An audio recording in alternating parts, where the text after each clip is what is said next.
Welcome to The Buck Stops Here, the official podcast of NotInHallOfFame.com, and I'm your host, Kirk Buckner, aka The Buck, the owner and the operator of NotInHallOfFame.com and its sister sites, the Fictitious Athlete Hall of Fame and the Fictitious Rock and Roll Hall of Fame. Today we're going to look at the All-Decade Team, because the National Football League has announced all the members of their respective teams for the 2010s. This isn't exactly guaranteeing anyone who gets on that entrant into the Pro Football Hall of Fame, but it sure as hell helps. So if we're going to talk about that, you got to bring in Vinny Lospinuso from Long Island. He's got a lot to say on the subject. Without further ado, here's Vinny. Mr. Lospinuso, are we staying safe in Long Island? Currently we are at the very moment, even though the entire state is getting hit hard, and New York City is, and Nassau and Suffolk. I'm currently doing pretty well, but mostly inside the house. The only times I do go out is my weekend job. Mm-hmm. I'm trying to get in for more days. They say no, only a limited amount, but hey, at least I'm getting money. What can you do? Well, at least you can go out. In Barbados, we can't. We've got a curfew that's strict right now. So at 6 p.m., you can't go out. You're not even supposed to go out of the house unless there's any reason to. So things are on full crackdown here. Oh, geez. Yeah, so grocery stores are going to be only open Wednesday, Thursday, and Saturday. They just announced. But for the most part, that's where they're hoping that you're going to order that and then do curbside pickup. Mm. So they ain't playing. Yeah, it's pretty bad over there. But I hope you're doing well there. But still no sports for any of us. We still have nothing with the NBA playoffs or NHL playoffs. Mm-hmm. We don't know when the MLB season will start, but it'll probably be isolated. But hey, we do have some NFL stuff to keep us entertained. Yes, very much so. The All-Decade Team. We've been waiting for this one for a long time, and for some of these guys, this will really help their Hall of Fame cases. For some of them, it won't make a lick of difference. Mm-hmm. And I think we just start off with the quarterbacks. No surprise here. And Tom Brady, Aaron Rodgers, neither of them need this accolade. Drew Brees, I think, could have easily taken Rodgers' spot, but I can see why they gave it to Rodgers. A little bit more efficient. Brees threw for quite a bit more passing yards, I believe 7,000 more. But yeah, but to be fair, Aaron Rodgers does have far less interceptions, and he also has 2 MVPs as well. Yep. So as much as you want to say that Brees is so much better than Rodgers, the reality is it's much, much, much closer than you'd like to think. Yes, Brees, in terms of the entire career, yeah, he's better than Rodgers. But in terms of the decade and purely the decade, I mean, him and Brady are the only two players to win more than one MVP award. So I think that alone is a big reason why Rodgers is here. Because if Brees was there instead, you'd say, oh, where's Rodgers? He won 2 MVPs. I mean, either way, it doesn't really matter. They're going to make it first year on the ballot anyway, so it doesn't matter, honestly. Yeah, it doesn't make a lick of difference, really, at all. Running backs, though, is a little bit different here, I feel. So we got 4 running backs who made that. Frank Gore, and I sort of put that on Twitter, where just sort of putting that in an interesting perspective, and I want to pre-state this. I don't have a problem with Gore being on the All-Decade Team, but when you're on this, they're basically stating that he's one of 4 running backs who was the best of the decade. At no point was he one of the best 4 in a year ever. No, that is true. Now, granted, I love Frank Gore a lot, and I do want him in the Hall bad. However, during this decade, if you're just looking at All Pros, he doesn't have a single All Pro nod. I was thinking that maybe Jamal Charles could have a chance here because early in the decade, he does have the highest yards per attempt by running back in league history. And in the early part of the decade, he was that dominant running back. Now, granted, injuries kind of sidelined him somewhere in the middle of the decade, but that still held up very, very well. But at the same time, Frank Gore, are you surprised on there? No, because Frank Gore is still kicking. At this one, unlike Jamal Charles, injuries did not hurt him, and he's still doing it at this age. He's 30. He's 36. He's going to be 37. Even though no one signed him just yet, I guarantee you someone is going to sign Frank Gore. But I think even for a guy like Jamal Charles, it's not going to – I don't personally think it's going to hurt Jamal Charles because even then his chances will probably be the same with on here or not. Right. I do think, the Chiefs fans are still going to be pretty loud about him, though I think even with Frank Gore on here, I think he would still made it. This is an extra feather in his cap, and I still think he'll make the Hall of Fame, so it really doesn't mean anything. Yeah, I just think he's – I think the only player who's all-decade who's never been the top 4 at his position on this. No, but to be fair, there's other guys that have been top 4 at the position that could you realistically say that who's had a better career, DeMarco Murray or Frank Gore? Oh, Frank Gore. Okay, here's another one. Who's been better at their position? Who had the better career, Chris Johnson or Frank Gore? I'm not disputing that Frank Gore has made a Hall of Fame case. I do, however, sort of put him into a weird category where Yes. I'm calling him offensive skill player Jim Marshall. Yes, that is true. And to be fair, like Browns fans, of course, you know how much they want Clay Matthews, Yep. and you need some people about Pat Fisher, and of course you're going to see some Vikings fans, and you're going to see some Browns fans, and you're going to say, "Oh, look, see, Frank Gore played for the Niners." You know they're going to say that. And they're going to say, "Why punishing Clay Matthews because he played for the Browns? You have a bias against the Browns. Oh, you have a bias against Jim Marshall because he ran the wrong way one time." Even though I don't think that's why he's not in at all. No, I'm positive that it's not. Whoever believes that legitimately is a fool because that is not why he's not in yet. No. All right, so Frank Gore, I have a feeling that's a name that you and I are going to be discussing for maybe another decade, maybe longer. Yeah, we could, though I do think, Frank Gore's base is going to get loud. It's going to get loud. And yeah, but how big is his base? Let's be honest. What? How big is the Frank Gore fan club? It's pretty large, actually. His family's that large. big? No. Not his family, his actual fans. I was going for a bit of humor there. Not going for humor. I'm serious. No, well, all right. I don't see him necessarily as one of those guys that people get super excited about, but nevertheless, it's a Hall of Fame career. We'll move on. We'll move on. Beast mode, Marshawn Lynch. No problem there.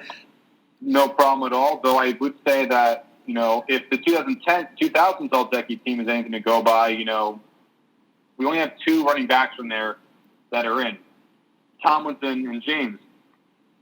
Sean Alexander, his Seattle Seahawks contemporary, he has never been a semifinalist yet. And as for Jamal Lewis, same deal. Mm-hmm. So there's a part of me that kind of wonders, who are you going to have at the higher priority? You're going to have Marshawn Lynch ahead of Sean Alexander? Because I saw one person online, Brett Coleman, who does have, I do like his YouTube channel, but he says, his personality is what's going to make Marshawn Lynch make the Hall of Fame. I don't know about that, dude. I don't know about that. I mean, people like to say whatever they want online. That's fair.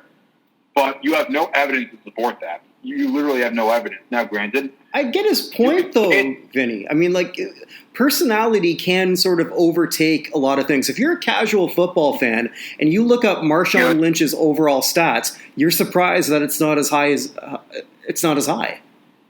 Yeah. I mean, the personality does help, but at the same time, it could also go against you. Because if anyone thinks that personality would only help you out, is a mistake, because it could be a double-edged sword. Mm-hmm. Because it's hard for me to really say that would automatically help him 100%, because we'll just see what happens. Because what Marshawn Lynch, we don't even know if he'll play next year. He might. I hope he does. I do too. Everything's better with the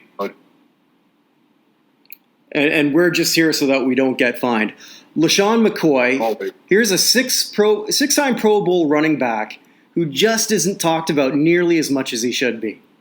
I'm really happy that he got this all decade, and it just not because there was any surprise that he wouldn't. It just puts things into perspective for people who don't realize how good a running back that he's been. LaShawn McCoy actually is the most amount of rushing yards and rushing touchdowns and even receiving yards and receiving touchdowns by a running back for this entire decade. Mm-hmm. But a lot of people don't know that. Fortunately, you and me do. Yes. And, with LeSean McCoy on there, I mean, I personally am very high on LeSean McCoy. I know that others may not be, but when you put it into perspective for the decade, there's no first team and second team all decade here. It's just like the way it was from the 20s to the 60s, how there was just a whole team, everyone listed. I know that some may say, oh, it makes it watered down, but shut up. I think this is I'm very happy by this. I've also looking at this and saying, yeah, not bad. I'm very happy for him. I would say that LeSean McCoy, yeah, I'm gonna push hard for him when he retires. I don't know. He's not signed by anyone just yet, but let's see what happens. And he did win a Super Bowl. Granted, yes, that was on the sidelines, but because he was injured. But to be fair, hey, he's a scat back, known for making juke moves whenever he can.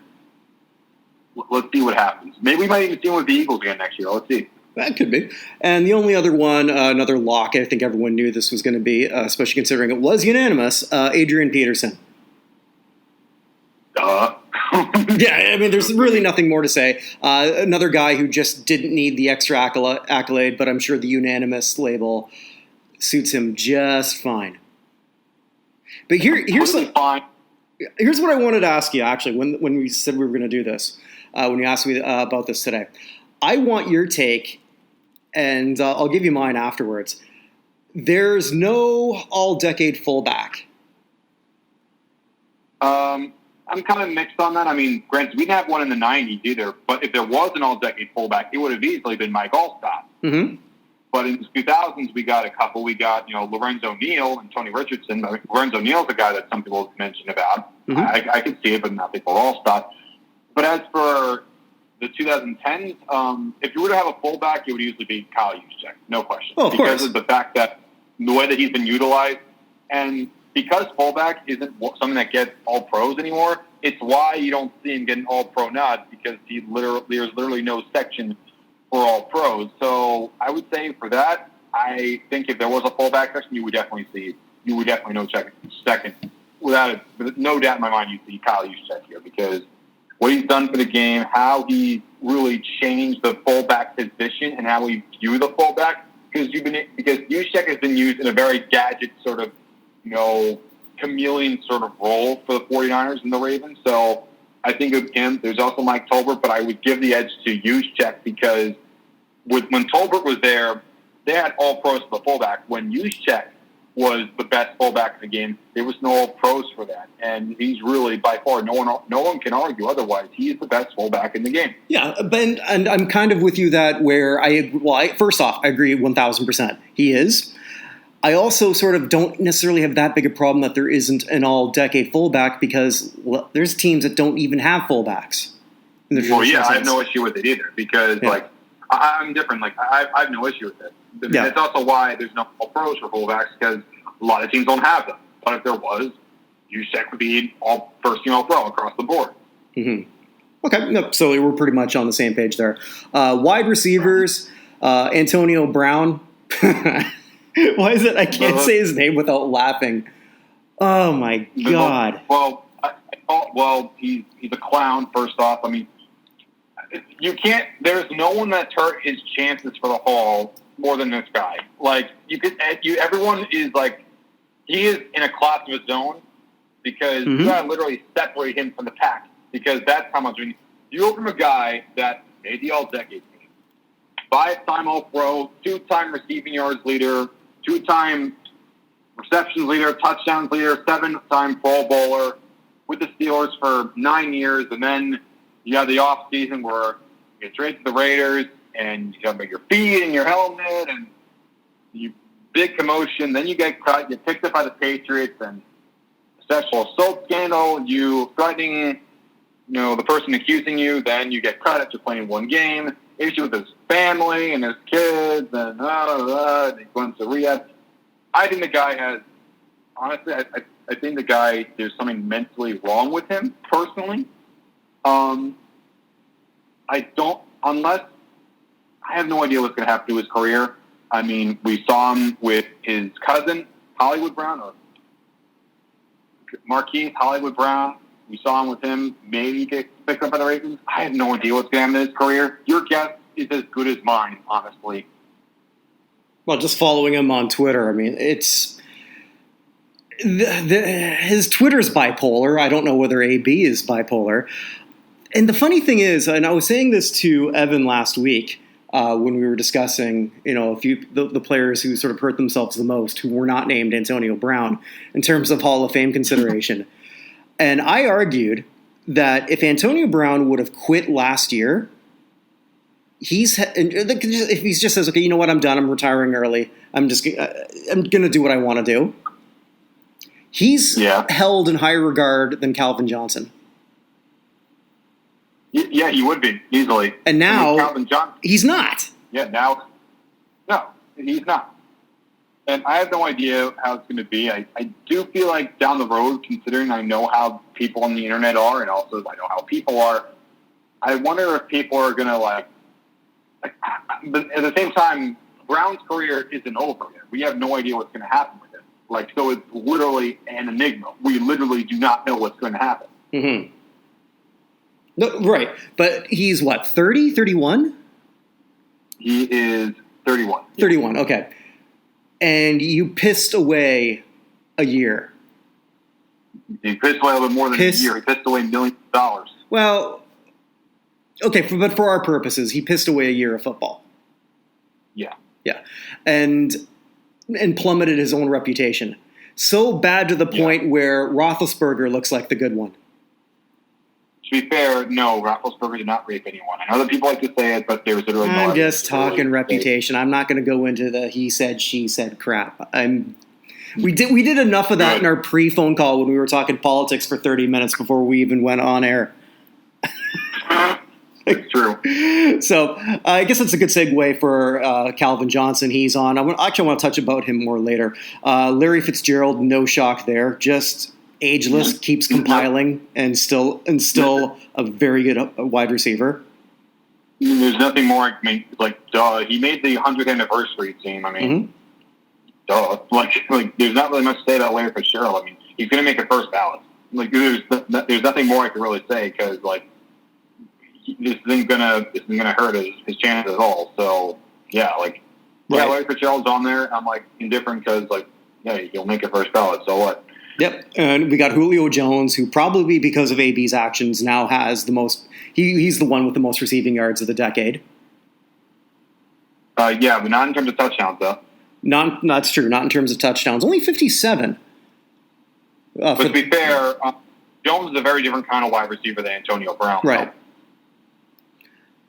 But I like Jones a lot. I mean, I like all four of these guys. The only thing that I kept looking at is AJ Green. Not that I think that he should have been placed over any one of these four, but he lost the entire year. Not because he decided, not because he put his feet in a freezer.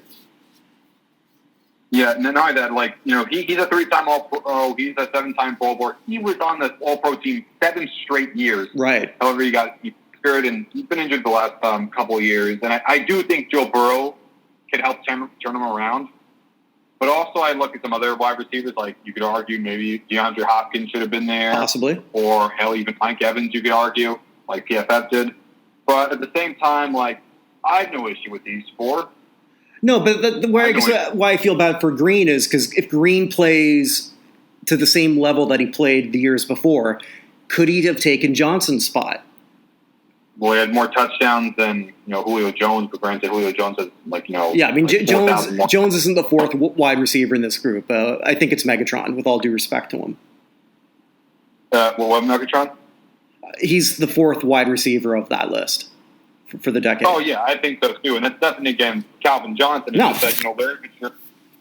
Larry Fitzgerald's on the 100th anniversary team. That's one reason, and Julio Jones and Antonio Brown were competing as the best receiver of the decade. And Calvin Johnson, he's a little bit different because with him, his peak was in the early 2010s. Now, granted, you could say, why didn't that affect a guy like Jamal Charles? Well, I think it's probably because Calvin Johnson, he has the record for receiving yards in the season, and he was also an All-Pro 4 times. So I'd say that's probably a big reason why. Yeah, it's... Well, also, too, I mean, like, he didn't play, obviously, nearly as much. Because he retired in, 2015 was his last year, wasn't it? Yes. Yeah, that was his last year. So, yeah, if A.J. Green has another Pro Bowl-like season, I think he could have conceivably took that spot.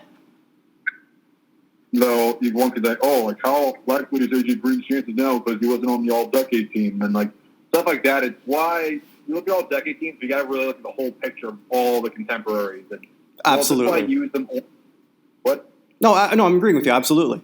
You just can't look at one stat in a bubble. You got to put it in everything else in context. Yeah, that's how I see it. So we got to flex in Darren Sproles. I don't want to talk about him right now. Let's wait a bit because we're going to be talking about him again. Yeah. Tight ends, I mean, no real surprise here. The Gronk and Travis Kelce. I mean, who else? I mean, you could have said, why not Jimmy Graham? Well, no, like, Jimmy Graham is different from, like, Jimmy Graham's Travis Kelce because Travis Kelce has had more, like, all-pro caliber years than Jimmy Graham. Though Jimmy Graham, if I recall, he does have more touchdowns, though. I'd have put Jason Witten over Jimmy Graham. Yeah, and, like, what? And Jason Witten, like, you can say, does this hurt Jason Witten's chances? No, not in the least. No, it's not. Yeah, Jason Witten was never on the 2000s or the 2010s All-Decade team, but it's not going to affect it. He's second all-time in terms of receptions and receiving yards by a tight end. He'll make it first or second ballot. This has no impact on him. Mm-hmm. Yeah, so I'd agree. So with the offensive tackles, no shock here. Jason Peters, Tyron Smith. Well, actually, there is a bit of surprise. Joe Thomas and then Joe Staley, because I think I got somebody who I would have put ahead of him. Yeah, I was shocked. These are all left tackles. I thought they would have, maybe a right tackle. I was thinking a guy like maybe Mitchell Schwartz would be here. Mm-hmm. Yeah, I thought about him. I think Andrew Whitworth, though, would have been better than Staley. And even then, Staley, he was never first team All-Decade. First team All-Pro. You know what I mean? Like, first team All-Pro, yeah. So, like, Staley, for me, I think, if we want to talk about a beneficiary, there's one right there in Joe Staley. Because I think he kind of snuck in here. Yeah, I think he definitely snuck in here. I think Thomas was unanimous because, it's Joe Thomas. Mm-hmm. He's by far the best tackle of the decade. There's no debate. And in fact, I'd say he's the best lineman of the decade. Then, Peters, no surprise. Smith, no surprise. But with Staley, I think by far he really just got in by the skin of his teeth. Because Whitworth, you could say, was better for the decade because, if he accepted some of those alternate Pro Bowls, then he could have had like 6 Pro Bowls or maybe even 7 Pro Bowls by now. And as you can maybe say Trent Williams, though he only has 1 All-Pro. So I think Joe Staley literally got in by the skin of his teeth. I really do think he literally got in by a hair. Yeah, this is actually really one of the first ones that the more I looked at it, the more I thought they got one wrong. And even then, I have nothing against Joe Staley. Again. No, I don't either. I don't either. It's not like the snub of Andrew Whitworth is really that passionate for me over Joe Staley. Yeah. But I'm not overly fond of that one. But that was the one where I openly said, no, this is one of those things is not like the other. With the guards, we got Jari Evans, Logan Mankins, Zach Martin. Marshall Yanda was unanimous. Nice. He's 7-time All-Pro. He just retired this year. Even though he retired with an All-Pro, he's the best guard of the decade. It's no question. Zach Martin, he's a guy that was drafted in 2014, and he is literally, no question, he's considered the best. He's considered right now the best guard in the league. That's just how dominant he's been. He's been dominant every single year of his career. Jari Evans, I was wondering if he'd make it or not because his All-Pros were more towards the beginning of the decade as opposed to later because he retired in 2017. Although, I'm happy he made it. But I'm even more happy that Logan Mankins made it because I was a little worried that, Logan Mankins, I think that he might not make it because, his All-Pros were in the middle between the middle of the 2000s and the middle of 2010. Doesn't have the Super Bowl ring. Yeah, I thought the same. And now that Logan Mankins made it, I'm saying that yes. So now I don't have to jump through hoops for him. Now I can just do it much more organically. Thank God. So with the centers, I mean, Marquise Pouncey, no surprise. Is Alex Mack a surprise for you over Travis Frederick and Jason Kelce? It's a little tough because Alex Mack, I mean, I definitely think Marquise Pouncey, out of all the guys, Pouncey's definitely got the most amount of votes. There's no question. But as for Alex Mack, you could argue that Mack is on around the same pace. You know, I mean, Mack, you could say, Mack only was never a first-team All-Pro. Meanwhile, Kelce's been a first-team All-Pro 3 times, and Frederick's been there 3 times. 1 time as a first-team. So you could say that, well, Mack also, unlike the other guys, played the entire 2010 decade. Meanwhile, Frederick, he started in 2013, and, you know, he just retired. So you could say either or, but I definitely think, you know, it's pretty close with, you know, Alex Mack compared to Jason Kelce or Travis Frederick, because even though that Mack is the all-decade member, I still think there's still a lot of people that feel like, you know, Kelce's better or like, you know, Frederick's better than Mack, even though I have no issue with Alex Mack being on there. Mm-hmm. Yeah, I mean, like one of the few things that I was reading of, you know, a few Dallas-based publications, I'm sure you know what they think regarding Mack over Frederick, so I don't need to repeat it there. No, they probably think, oh, these evil sports writers want to kill Frederick's career. They don't understand that he could have died from it. And, you know, they're going to say that. Like, and, you know, when you get to something like that, especially with what he had, it becomes a very, very slippery slope and a very, very, you know, thin line that, you know, because of the way it happened, it could also feel kind of personal. Mm-hmm.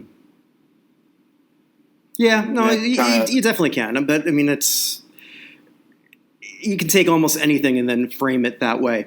Let's shift over to the defense. I think one of your favorite players, one of my favorite players, and Calais Campbell. He's the wine of defensive ends. He's just getting better with age. He is. He is wine. And, you know, he's 33. He's had another Pro Bowl season. De facto 6-time Pro Bowler. Yes. De facto 6-time Pro Bowler. Yes, I know it says 5 officially, but it's actually 6. Never forget that. Mm-hmm. Why don't you explain to everyone for who don't know what you mean by de facto Pro Bowl? De facto Pro Bowl, it's what happens when you're not selected as a Pro Bowler that year, or if you were an alternate but declined. But instead, you get an All-Pro nod, or if you make, you know, Rookie of the Year, or if you get a major award, or the Burt Bell Award. If you get like a major award, if you get everything, but you're not, if you get like an All-Pro or another major award, but you're not selected as a Pro Bowler, you're essentially a Pro Bowler. Yeah, except it just doesn't show in the bylines and in that bonus check. Yeah. Yeah, it's basically a Pro Bowl nod that doesn't come with the extra money. Mm-hmm. Cameron Jordan, a Saints. Nice. Mild surprise a little bit, but I'm happy he's in. I'm a little surprised with seeing Cameron Jordan there, too. I saw some people kind of wondering, oh, why isn't the other Cameron Wade, on here? And I'm like, Yep. Yeah, I saw some people. And to be fair, you could actually make a case for that as, you know, he had more Pro nods this decade than Cameron Jordan. And, you know, also, if I recall, during this decade, he actually has more sacks than Cameron Jordan. But to be fair, Cameron Jordan also played, you know, one less year this decade. But to be fair, they have a point. Cameron Wade had more sacks this decade than Cameron Jordan. That's a fact. Mm-hmm. He's in the 100 sacks club. He had 100.5 sacks this whole decade. In fact, no, not his entire career. I mean, for the whole decade, it was 95 sacks. Julius Peppers, like Tom Brady, back-to-back all decades. Yeah, I mean, but to be fair, he's going to make a first ballot. Like, just he should. Do anything. He should. And J.J. Watt. And there's nothing more that needs to be said about J.J. Watt. Great player, great man. Yeah, the sack that he's gotten is at a historic rate. 3-time defensive player of the year. 3-time defensive player of the year. Yep. The only one I ever do that was Lawrence Taylor. And you could argue that in 2014, he was robbed of an MVP. So, yeah, there's no question J.J. Watt Come on, one more has to be said. Yeah, so we go to the tackles.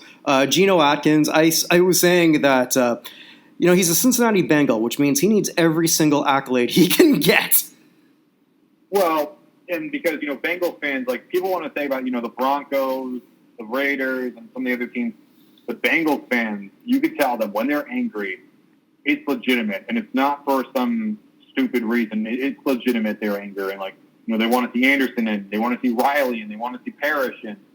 And now Bengals Twitter is actually mentioning, Anderson and Riley and Parrish and some of these other guys. And the Bengals fans, they were kind of mad that A.J. Green wasn't there because, bias against the Bengals, even though Geno Atkins is on there. But it doesn't matter because they just, when they get pissed, they are pissed. Mm-hmm. Well, this is your Cincinnati. This is your guy. He's going to be your next Hall of Famer. No, Ken Anderson's going to be the next Hall of Famer. Well, that's something that we can hope will happen. The fact that he the fact that he was left off the finalists for the Millennial Slate, I'd put more money on Atkins getting in the Hall of Fame before Ken Anderson. Not that that's the way I want it to be. Yeah, and though I would say that, I think the animosity is just going to get increasingly hostile. And I mean, it's already pretty bad, but it's going to get even worse with Bengals, especially with more people using social media during this crisis. They're just going to, when they're going to throw it at them, they're not going to use, what's poking the knife. They're going to use the whole machete and start stabbing in there to get their attention. Absolutely. Fletcher Cox, I think this helps him quite a bit. Yeah, I think this is nice for Fletcher Cox. I saw it too. I'm happy for him. Though I would say, in terms of defensive tackles, Gerald McCoy's not on here. And Gerald McCoy, he was on, 3 first-team All-Decade teams. Meanwhile, Fletcher Cox was only on 1 first-team All-Decade team. And now an All-Decade All-Pro team.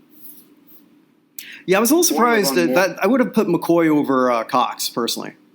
Yeah, I would have had him too. I mean, I'm nothing against Cox, but at the same time, these are the same people that vote for him, but apparently they say, the All-Pros don't matter. And, is it recency bias? Is that what's going on? Because during the decade, McCoy had more first-team All-Pros than Fletcher Cox. And because they always want to make a big deal of how much more important first-team All-Pro is than whatever, apparently now they're saying, why? It's so contradictory and sounds very, very hypocritical, honestly, from a lot of them. Yeah. Aaron Donald, nothing to say here. That was pretty much a lock, a unanimous selection, as it should be. I think he's a Hall of Famer right now, and he's got so much left. Yeah, he's a Hall of Famer. Duh. Yep.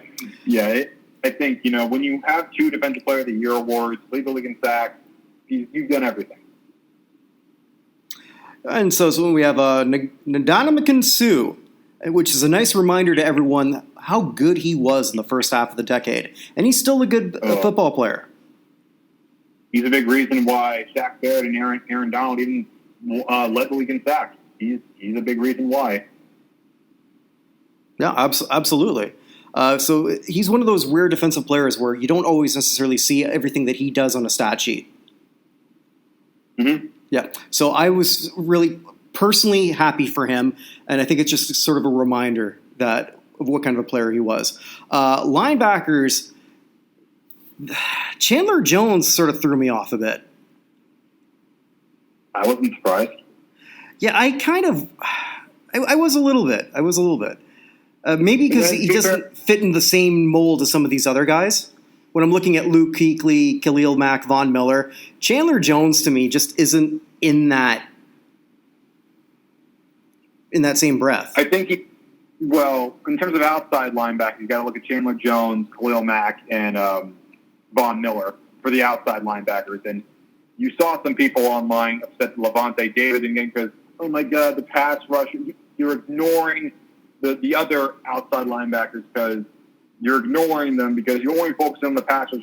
That's a legitimate criticism. And I do think Levante David, this isn't going to change what people think of Levante David. They're still going to think of him as a potential Hall of Fame kind of caliber player, depending on who you are as a person, because there is, some demand for Levante David as, He may not show it on like the stat sheet, but in terms of tackles, yep, one of the best tackles.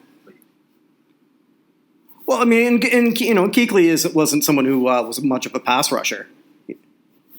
Yeah, I'm talking outside linebackers. Yeah, no, I know, but I'm just talking linebackers in general. Yeah, like I'm referring to outside linebackers because Kuechly was an inside linebacker. No, I know. I'm just saying, like for me, it's they do recognize that. I mean, like another one like similar to that, Bobby Wagner. Yeah, who's also there. Is Patrick Willis, who was chosen for All-Decade? I think he's the only one who right now has appeared on a ballot. Yeah, he is the only one that's appeared on the ballot. Yeah, semifinalist last year. Yeah. He was the semifinalist last year, and a lot of people were mad that he didn't make it to the finalist round. But to be fair, I didn't see that happening. I mean, it was a surprise that it was a surprise that Brian Young made it last year, and I'm happy that Willis is on there. And as for the other ones, kind of mentioned Luke Kuechly. He retired. He's already a Hall of Famer. Mm-hmm. With the corners, there's no one who could say that there's not. You couldn't come up with three other guys, definitely. Patrick Peterson, Darrelle Revis, Richard Sherman. Who else should it be? Nobody. Come on. That's an easy three. Revis Island, Darrelle Revis, Richard Sherman, Patrick Peterson. Done. That's your three. I mean, now, I saw Mike Florio saying they shouldn't have Patrick Peterson on there because he had PEDs. Oh, okay, so Miller. So did Von Miller. And you're not saying that about him. And in fact, he made it unanimous. So who cares? Well, in football, let's be honest, nobody cares about that sort of thing. It's a fair point to bring up, and I got to read more of his material and see if he brings that up all across the board. He doesn't. Okay, well, then that's enough for me, and there's nothing I hate more than a hypocrite. Well, to be fair, a lot of people really don't like Mike Florio. In fact, whenever you look at Mike Florio's tweet, you see a barrage of comments just saying no, you're wrong. And people don't hold back their emotions by Mike Florio. They go all in. So with the safeties, 3 E's, and 3 E's I like. Eric Berry, Eric Weddle, Earl Thomas. Yeah, those are pretty easy for me. Now, you could say, why is Eric Weddle on there? Eric Weddle has as many All-Pro nods as Earl Thomas. Yeah, it's true. He has as many All-Pro nods as Earl Thomas. Yeah, and I think there's a lot of people who are going to, he's one of those guys, too. You just have to reevaluate how you sort of saw him, because Weddle, to me, was not that guy who you thought of as the best safety, but he was always up there, and he was up there for quite a long time. And based on the Hall of Fame parameter, I think he's very much there. Some people I've been reading were a little upset that Cam Chancellor wasn't there, but I don't see who you put him over. Yeah, well, I mean, would you really have... Listen, Eric Weddle led the league in interceptions once, and the guy hit the back though, 7-time Pro Bowler. Mm-hmm. He was remarkable as a player, and even I know Cam Chancellor also didn't play the full decade, but even then, would you really have Cam Chancellor or Eric Weddle? I mean, now granted, Cam Chancellor's base is huge. Well, in Seattle, it's huge.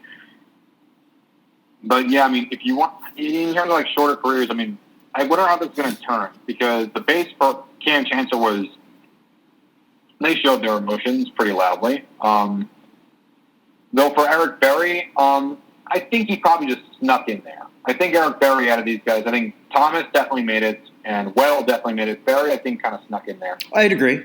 If anyone was going to be sort of taken off of that list, it would have been Berry. But then they could have been put on the next category, which didn't exist last decade. Just generic defensive backs. Which is just another corner and another safety. Yeah, so we have, and I don't like it. I don't like this at all, personally. I'm confused by it, honestly. Because, why not just add just another corner and another safety? I mean, isn't that what you're already doing? And I don't have a problem with Chris Harris so much. Tyrann Mathieu, I love watching the Honey Badger play, but all decade? I don't know about having him all decade. Now, for having maybe I can say Tyrann Mathieu instead of, now this is what I don't get. Like, if you're going to say Cam Chancellor instead of Eric Weddle, you're wrong.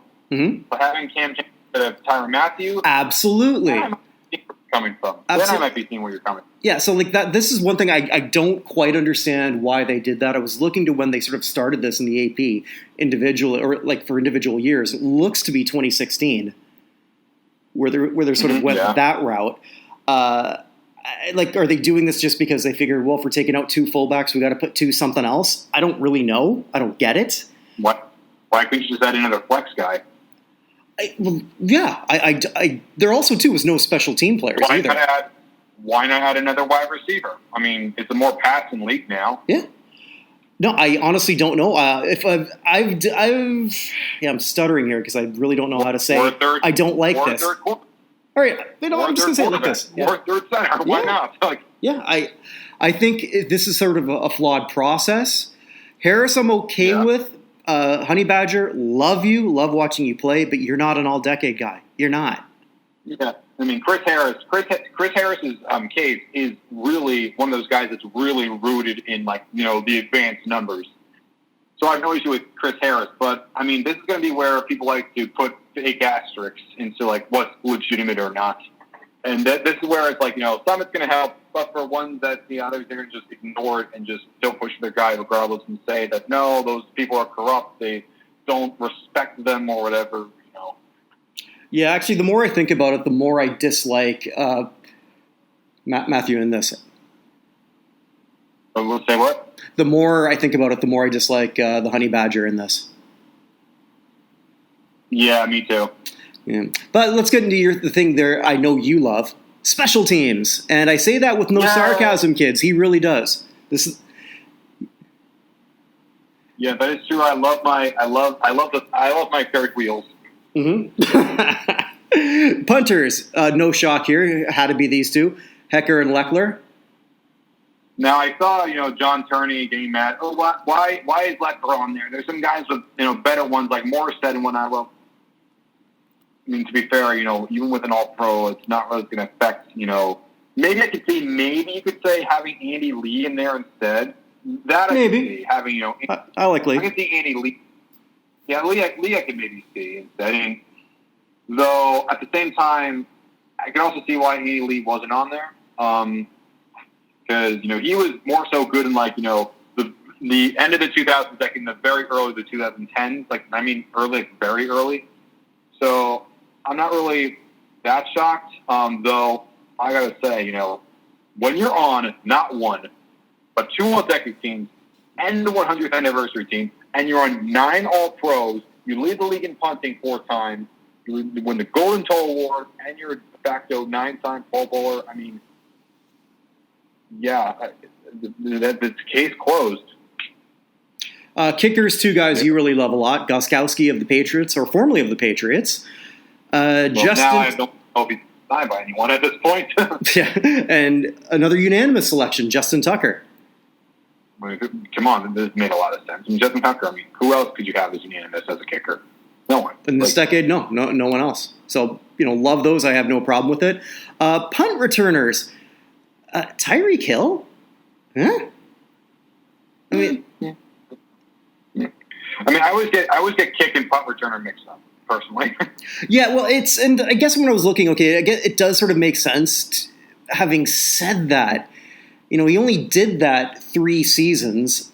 If he's this does absolutely nothing for any kind of future Pro Football Hall of Fame. He's going to live and die on his receptions. This is just a cherry. No. With Tyreek Hill, this isn't going to affect him at all. I think that this could impact Darren Sproles, who was also selected as the sole flex guy. This I want to talk about, though. Yeah, me too. This is the big wild card because in terms of like the flex position, I'm kind of shocked they didn't add up another one because I would have also had Matt Forte because, you know, in terms of like, you know, what he did, you could say was better, though, to be fair, Darren Sproles also spits all-time in all-purpose yards in NFL history. But then again, Brian Mitchell is second all-time, and he's not in yet. I think he's the best Redskin not in the Hall of Fame. So what does that mean for Sproles? Probably not going to mean much until Mitchell makes it. But at the same time, Sproles on the All-Decade team, and he's listed twice. He's the only guy that's listed twice on this. Has that ever happened before? Yes, it has happened, but usually it doesn't happen that often. It usually happens I know that for Deion Sanders, he was selected as both, a corner and a punt returner. Okay. And Mel Gray was selected both times as a kick returner and a punt returner. Yeah, I remember that, yeah. Okay. Yeah, so there are examples, but they're rare. Darren Sproles is one of those rare examples. I think this could help Sproles. I don't know about more than anyone else, but with the two in the same year, I know that return yards aren't what they used to be, but he was such a great back for what he could do. He was. He was a guy that did everything. Yeah, absolutely, and there's something to be said about that.